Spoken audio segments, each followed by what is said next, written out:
Good evening, I'm Dennis Ward. Welcome to APTN National News. Leaders and community members from the Aamjiwnaang First Nation in Southern Ontario were in Toronto on Thursday. They called on the provincial government to co-create a new path forward to address environmental injustices impacting them. Aamjiwnaang is located near the city of Sarnia, Ontario, in an area referred to as Chemical Valley, due to the dozens of industrial facilities operating nearby. During a press conference, Aamjiwnaang Chief Janelle Namabin says a state of emergency was declared this past April due to high levels of benzene in the air, which led to the hospitalization of community members. The chief is also calling on the Ontario and Canadian governments to help solve the issue of toxic pollution and environmental racism. Many people do have cancer. Respiratory is very large, dizziness, headaches. This was all leading up to which triggered our state of emergency. However, we do have a large number of people that do suffer from respiratory illnesses. And so our level that triggers children to remain indoors is with the understanding that they may already have a respiratory issue because of where we live. The family of a man who has been missing for more than 4 months in Saskatchewan is speaking out, hoping the public will come forward with new tips in finding their loved one. Nobody's speaking out about this. Nobody wants to come forward with any information. So we're pleading to the public to please help us bring our brother home. According to the family, Ryan Nicotine was last seen walking on foot, traveling northbound in Battleford on Highway 4 on July 6th at around 3:30 a.m. Battleford's RCMP also found that Nicotine withdrew money from an ATM and paid for a cab twice that night. Saskatchewan RCMP have conducted searches by air throughout the Battleford area, including in an area by the river south of the town. The family says it has raised a $3,500 reward for credible information that can lead to finding Nicotine. And the family's put up missing posters in Calgary, Edmonton, Prince Albert, Saskatoon, and Regina. Ryan Nicotine is from the Red Pheasant First Nation and just turned 40 on November 6th. He is 5'9" and 140 pounds and was last seen wearing a black t-shirt, blue jeans, and white running shoes. If anyone has information on his whereabouts, please contact RCMP or Crime Stoppers at 1-800-222-TIPS. Somebody should say something to us because, he needs to come home. He has 6 babies, and he has a grandbaby who just turned 2. And a couple of his kids already celebrated their birthdays without their dad. And can you imagine how hard that can be without one of your parents? The only one who raised you, who's been with you your entire life, can't be there to sing happy birthday to you. And you can read more details about this story over on our website, aptnnews.ca. Bobby Cameron was elected to a 4th term as chief of the Federation of Sovereign Indigenous Nations on October 31st, beating out Aly Bear with a convincing majority in just 1 ballot. But by all accounts, it was an acrimonious campaign. Bear herself faced what appeared to be a concerted attack on her character. Here's APTN's Rachel May with reaction to that from some of her supporters. And I think that enough is enough. And I'm going to stand up for myself because I'm going to stand up for every other woman that continues to go through this type of abuse, this type of harassment, and this type of treatment in the workplace and within their homes. We need to do better, and we need to protect our women.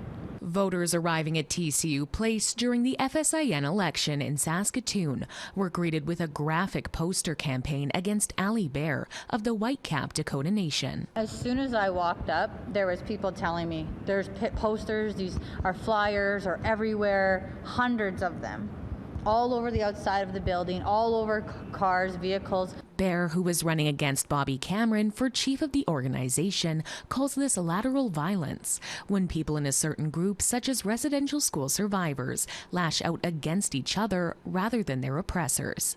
She says it's unacceptable in this day and age. Despite the attack, Bear says it won't stop her from advocating for women who face similar experiences. There's no time to give up and there's no time to break down, no matter what people do to you and say to you. At the end of the day, my babies are depending on me. And so you can't break me.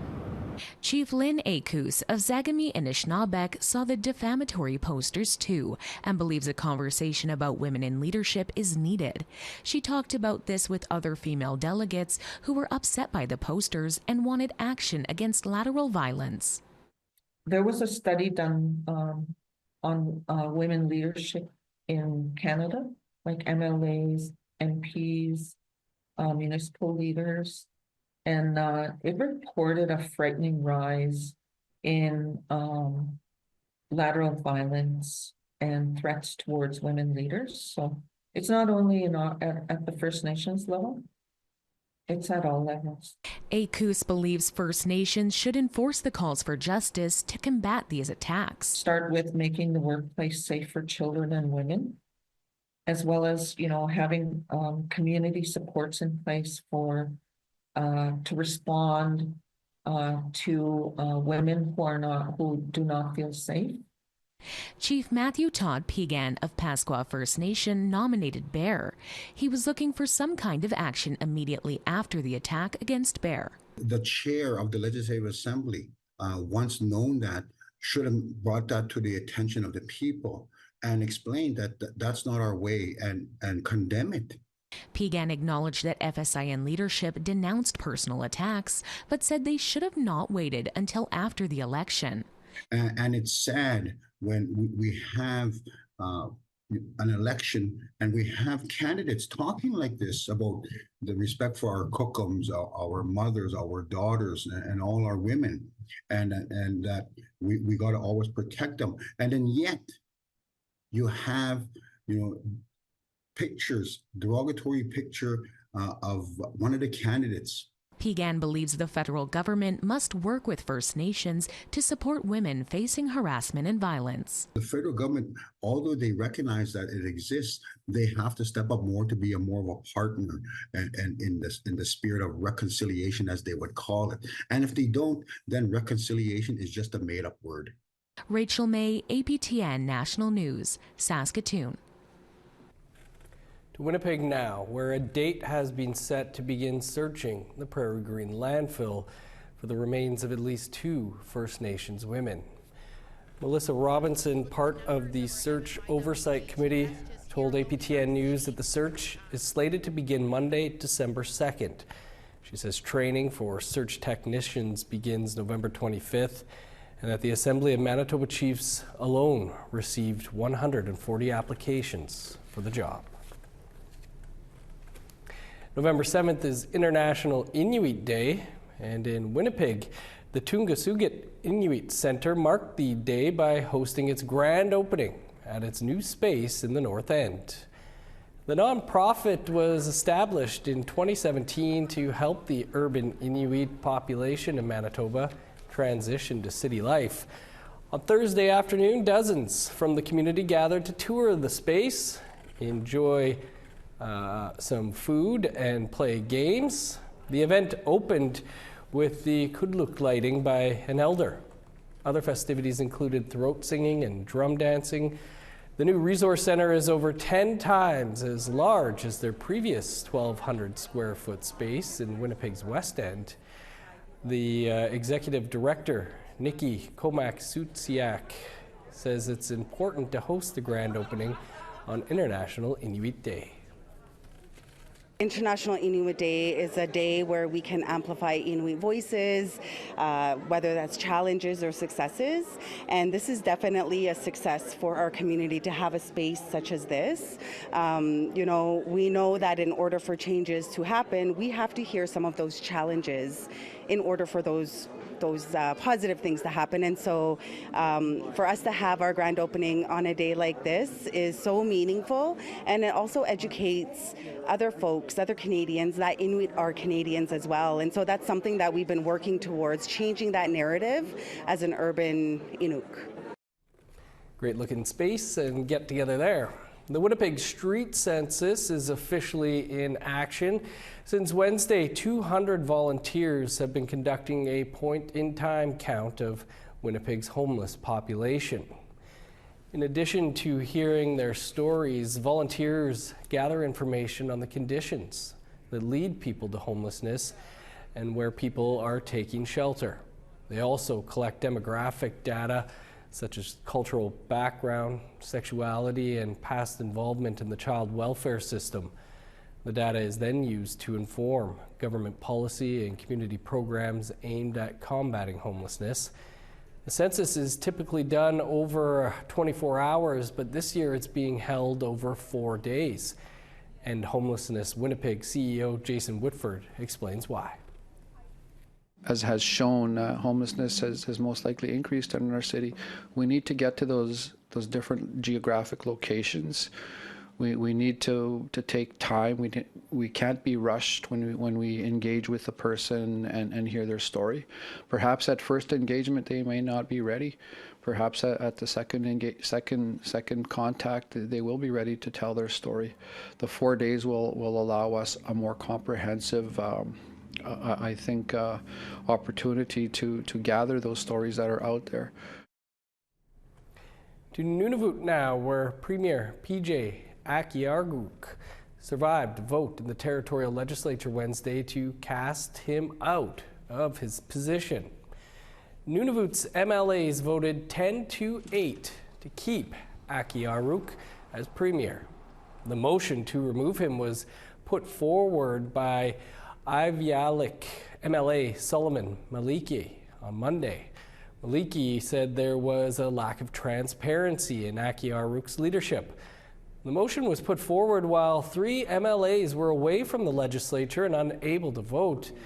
Aamjiwnaang said his government could improve, although he argued his cabinet had been accountable and goal-oriented. The next Nunavut election will be held in October 2025.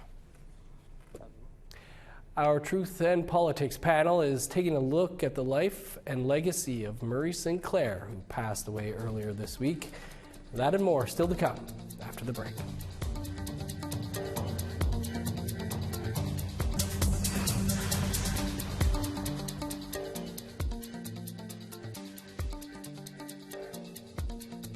Welcome back. Judge, TRC Commissioner, and Senator Murray Sinclair died Monday morning with his family at his side. His career and service to the Indigenous and non-Indigenous communities in Canada is far-reaching. We have a special Truth and Politics panel here this week to discuss his life and legacy. Jennifer Lewitz is the CEO of Pasqua Harbor Strategies, and helping us out this week is Mi'kmaq lawyer and professor Pam Palmaner. Jennifer, Pam, thanks for being with us. Jennifer, we'll start with you. And Murray Sinclair's legacy really seems so monumental, but what are some of the things that come to your mind when thinking of the work that he did and the man that he was? Oh, this is a tough one because it's a huge loss. And first and foremost, my thoughts are with my co-panelist Nigon, who, is obviously going to be carrying the weight of a tremendous loss in his father. But I saw something posted on social media the other day that talked about Murray's legacy in Canada, and especially, spearheading the Truth and Reconciliation Commission. But think of the weight that he carried with all of the survivors' stories and testimonies across our country during that work that he did with the Truth and Reconciliation Commission. It was incredibly heavy work, and it would have been incredibly difficult to hear all of those stories. And he did it with so much grace. And even in the days and the years following the release of the report, he carried so much grace with him. And I think that can really highlight for Indigenous people and non-Indigenous people across the country moving forward and how we engage with each other and how we move forward in reconciliation. And Murray is one of those people that will never be replaced. He was 100% one of a kind. Indeed, and yes, our thoughts certainly with Niigaan and the family. Pam, you shared stages with him. What are your thoughts on the mark that Murray Sinclair has left on this country? Well, obviously, condolences, and my heart goes out to his family and his extended family and his community, and of course Niigaan, because he will be carrying much of that weight. For me personally, he has been an incredible support. So anyone who knows me knows I get cranky from time to time, and if I'm testifying before Senate or some other place, I get really into it and really angry about the injustice. And he always had something supportive to say afterwards.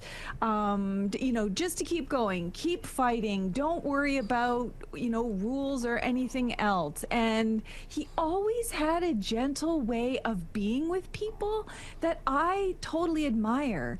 If you think about everything he went through and the threats he experienced when he was heading up the Aboriginal Justice Inquiry in Manitoba, he had every reason to be angry and bitter, and he just kept extending his hand over and over and over again, even with the most offensive questions that people would ask him. Like, who cares? Why don't we just move on? He's like, well, here, let me tell you why. And I just, he's a special person. And I just feel like that obviously it's going to be such a huge loss to us in the community, and all of his support, too, personally, will be greatly missed. Yeah, I'll just say I went to the public viewing yesterday, and his grade 9 math teacher was even there, just talking about, the mark that he'd left and how she was still talking to him like once a month. Jennifer, how can we try to carry on some of the work that he did? I think that's a really important piece to look at, because I was listening to Premier Wab Kanu's speech on Murray Sinclair, and honestly, the speech was one of the best that I've seen from a parliamentarian or politician in a very, very long time. But he had referenced the fact that when, trees are lost in the forest, it's up to the rest of us to essentially come together to make sure that we carry on that legacy. And it's going to be difficult. I don't think that there's going to be anybody that could ever replace Murray Sinclair. There will be people that do work to that magnitude, but he was one of a kind. And I think collectively, even if a little parts of us can come together to build onto his legacy and continue on to that work as a collective, I think that we could do that in his honor and not only continue advancing reconciliation, but make the Sinclair family proud of his legacy and the impact that it's had on the rest of us. Pam, your thoughts on how we can honor his legacy and try to carry on that work? I think it is to carry on. It's like, no matter what happens with elections in the US or in Canada or what's happening around the world, no matter how much injustice remains or how frustrated we are, and I'm one of those very frustrated people, it is just to keep going, because that's how we have hope.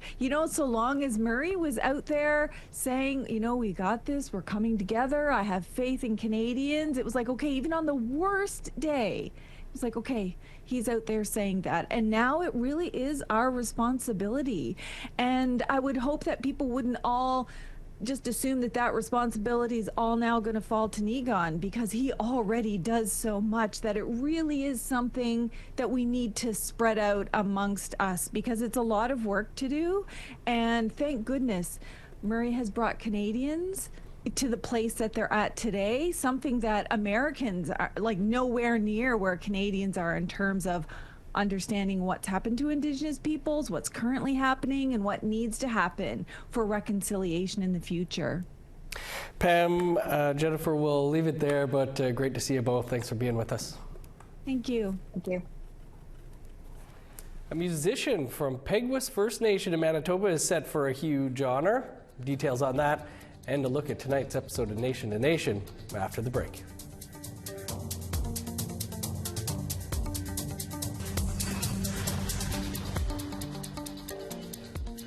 Welcome back. Time now for our photo of the day. During a recent road trip in northern Manitoba, Charmaine Straker captured this picture of Sea Fall, which is located just outside of Norway House, Manitoba. Thanks, Charmaine. Be sure to send us your pictures to share@aptn.ca for your chance to be our next photo of the day. Now let's take a look at tomorrow's weather forecast.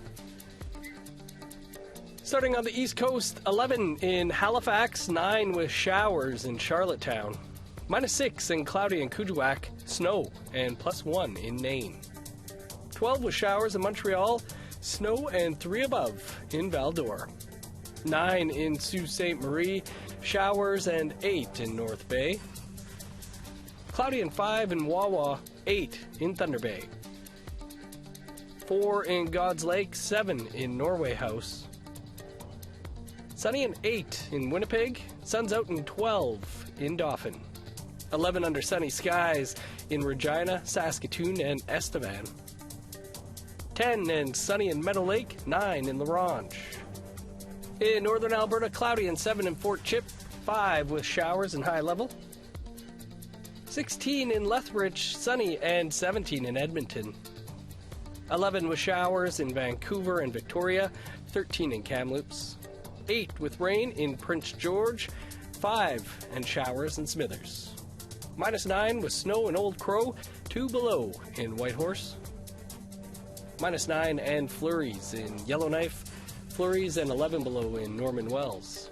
-21 in Sax Harbor, 10 below in Paulatuck. -9 in Chesterfield, 13 with snow in Baker Lake. -20 and snow in Resolute, 13 below with snow in Arctic Bay.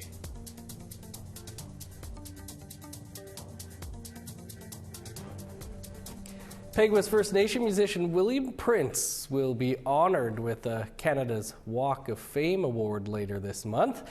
The annual Alan Slate Music Impact Honour Award celebrates Canadian musicians who inspire and drive positive impact in the music industry.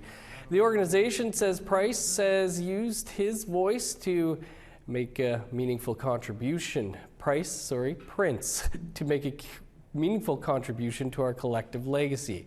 That includes hosting Reconciliation Radio Show, A Day to Listen, and penning an original song for the 40th anniversary of Terry Fox's Marathon of Hope.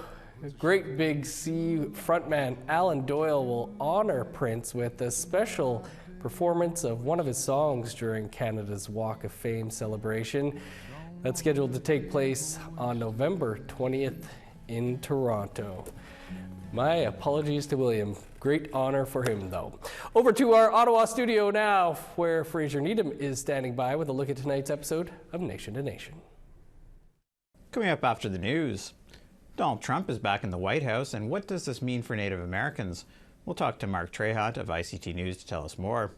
Former Algonquins of Pikwakanagan Chief Wendy Jocko's family has a long history of military service. She's here to talk to us about Indigenous Veterans Day. And First Nations MLA Betty Nippy Albright has been elected to a second term with the NDP in Saskatoon. We'll talk to her about what the recent Saskatchewan election results mean for Indigenous people in the province. All this ahead on Nation to Nation. Thanks, Fraser. You can catch Nation to Nation right here in about a minute and a half from now, as we're all out of time for your APTN National News for this Thursday. I'm Dennis Ward, Marcy McGuitch. Thanks for being with us. Join us tomorrow for National Indigenous Veterans Day. Have a great night.